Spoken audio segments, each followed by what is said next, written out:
वाढत्या वजनाचं टेन्शन हे प्रत्येकालाच असतं, तर तुम्हालासुद्धा खाली बसून खास करून पोटावरची चरबी वितळण्यासाठी आणि कमरेचा घेर पूर्णपणे गायब करण्यासाठी जर एक्सरसाइज करायचं असतील ना, तर ह्या 3 एक्सरसाइज तुम्ही नक्की ट्राय करू शकता.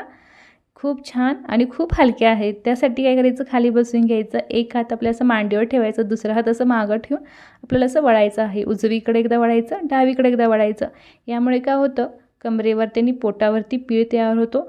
त्यामुळं त्या भागातली चरबी कमी होते आणि आपली कंबर आहे ती एकदम सडक दिसते आणि पोट आहे ते पूर्णपणे आत जातं.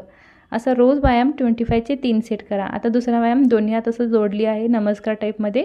तेच हात एकदा उजव्या बाजूला वळवते, एकदा डाव्या बाजूला वळवते. यामुळे काय होतं, कमरेच्या आणि पोटाच्या दोन्ही बाजूला जे साईडला फॅट जमलेलं असतं ना, ते कमी करायचे काम ही एक्सरसाइज करते. आता तिसरा व्यायाम, दोन्ही हात असं मागं गेले पाहिजे आणि आपलं मस्तक आहे तसं फरशीला टच झालं पाहिजे. इतकं वाका म्हणजे आपली पोटावरची चरबी वितळते.